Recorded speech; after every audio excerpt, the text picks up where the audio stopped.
2-3 দিন থেকে বসে আছি বৃষ্টির আশায়। যাই হোক, আজকে যে পরিমাণে বাতাস উঠেছে, একদম আকাশ পুরো অন্ধকার হয়ে গিয়েছে। তখন বুঝতে পারলাম বৃষ্টি আসবে। সকালবেলা ঘুম থেকে ওঠার পর ভাবতে পারছিলাম না যে আজ কী রান্না করব। যাই হোক, যেহেতু বৃষ্টি চলে এসেছে, তাই ঝটপট আমরা ভুনা খিচুড়িটা খেয়ে ফেলি। কি বলেন আপনারা? আপনারাও নিশ্চয়ই বৃষ্টির আশায় বসে থাকেন এরকম খিচুড়ি খাওয়ার জন্য। যেহেতু গরমের দিন, সেহেতু সবসময় খিচুড়ি জিনিসটা খাওয়া যায় না। এটি কিন্তু পেটে একটা সমস্যা তৈরি করে। যাই হোক, ঝটপট এসে আমি প্রেসারে তেল বসিয়ে দিয়েছি। আর এখন এর মধ্যে পেঁয়াজ কুচি, রসুন কুচি দিয়ে দিলাম। আমি কিন্তু খিচুড়িটা খুব ভালো রান্না করতে পারি। নিজের প্রশংসা কিন্তু করছি না। যেহেতু রান্নাটা ভালো হয়, প্রশংসা কিন্তু করাই যায়। আমি এর মধ্যে হলুদ দিয়ে দিলাম। তারপর দিয়ে দিচ্ছি মরিচের গুঁড়ো। আমার কাঁচামরিচ শেষ হয়ে গিয়েছিল, তাই আমি কাঁচামরিচটা ব্যবহার করতে পারলাম না। যাই হোক, এগুলো দিয়ে আমার হয়ে যাবে। তারপর এগুলো একটু যখন ভাজা ভাজা হয়ে যাবে, তখন এর মধ্যে আমি আরও গরম মশলা দিয়ে দেব। তারপর জিরার গুঁড়ো, ধনিয়ার গুঁড়ো সব কিছু একসঙ্গে দিয়ে আমি কিন্তু আজকে 2টা মুরগির গলা, কলিজা, তারপর গিলা, তারপর 2 পিস গরুর মাংস নিয়েছি। যেহেতু আমরা এক বেলার জন্য খিচুড়িটা করছি। আমি যেহেতু দুপুরে গরুর মাংস রান্না করব, ওই জন্য আমি আর খিচুড়িতে বেশি গরুর মাংস দিলাম না। যেহেতু গিলাগুলো আমি তরকারিতে তেমন একটা খাই না, খিচুড়ির সঙ্গে দেই, এতে অনেক মজা হয়। আদা রসুন বাটা আমার দেওয়া হয়ে গিয়েছে। এখন বাকি সব মশলাগুলো আমি দিয়ে দিলাম। এর আগে আমি আপনাদেরকে মশলা করার ভিডিও দিয়েছি। আপনাদের যদি প্রয়োজন হয় আপনারা দেখে আসতে পারেন। আমি একদম সব মশলাগুলো নিজের হাতেই করি। এতে কিন্তু প্রচুর স্বাদ হয় এবং তরকারি কালারটা অসাধারণ আসে। আমার এগুলো মশলা যখন দেওয়া হয়ে গেল, তখন আমি এটাকে ভালো করে আবারও কিছুক্ষণ কষিয়ে নেব।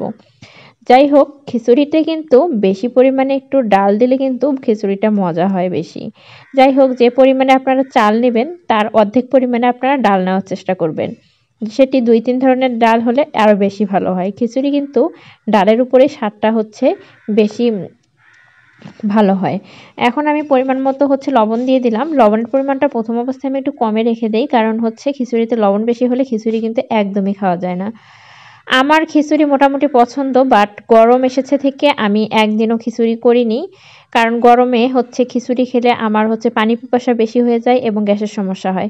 আমি ধুয়ে রাখা সব কিছু দিয়ে দিলাম এখানে। দেওয়ার পর এখানে 2 পিস দেখুন গরুর মাংস দিয়েছি, বড় বড় 2 পিস, যাতে খিচুড়ির সাথে একটু খেতে ভালো লাগে। সব মিক্স করে দিয়েছি। আপনারা যারা এইভাবে খিচুড়ি করে থাকেন, আমি জানি খিচুড়িটা আপনাদেরও বেশ মজা হয়। এগুলোকে কিছুক্ষণ আমি আগে ভালো করে কষিয়ে নেব, তারপরে আমি প্রেসারে আগে এগুলোকে সেদ্ধ করে নেব।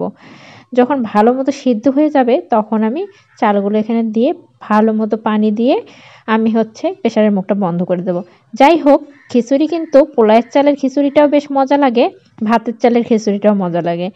আমার কাছে ভাতের চালের খিচুড়িটা একটু বেশিই পছন্দ। ভাতের চালের খিচুড়িটা একটু নরম নরম করে রান্না করলে কিন্তু আরও অসাধারণ হয়। আমি মাঝে মধ্যে পাতলা খিচুড়িটা রান্না করি। আমার পাতলা খিচুড়ি খেতে এত যে ভালো লাগে, কি বলবো। পাতলা খিচুড়ির সঙ্গে যদি একটা ডিম ভাজা বা পটল ভাজা হয়, এতেও কিন্তু বেশ মজা হয়। আর যদি বেগুন ভাজা থাকে, তাহলে তো কথাই নেই। যাই হোক, এইরকমভাবে আমি খিচুড়ির মশলাগুলো দিয়ে মাংসগুলো কষিয়ে নিয়ে ফেলেছি। এখন আমি এখানে ছোলা বুট নিয়েছি, আর মসুর ডাল নিয়েছি চালের মধ্যে। সবগুলো ধুয়ে রাখা হয়েছে। এখন এগুলোকে এর মধ্যে দিয়ে আমি এগুলোকে কিছুক্ষণ কষিয়ে নিয়ে আমি ঢাকনাটা বন্ধ করে দেব। আমার রান্নাগুলো আপনার কেমন লাগে আমি জানি না। আমি কিন্তু আমার ভিডিওগুলোতে আমার প্রতিদিনের যা রান্না হয় মোটামুটি দেওয়ার চেষ্টা করি। যাই হোক, আপনারাও দিয়ে থাকেন, আপনাদেরগুলো আমি দেখি। অনেকের রান্না দেখে আমি অনেক কিছু শিখেছি। আজকে যেমন এক আপুর ভিডিওতে আমি দেখলাম যে মুড়ি দিয়ে মিষ্টি বানিয়েছে। যাই হোক, এই রান্নাটা আমি আগেও দেখেছি, আমার এক ভাবি রান্না করেছিল। আসলে মুড়ি দিয়ে মিষ্টিটা কিন্তু আসলে অনেক অনেক মজা হয়। এই যে আমার ডেকোরেশন হয়ে গেছে, এখন একটা লেবু কেটে নিয়ে আমরা দুজনে খেতে বসে গিয়েছি।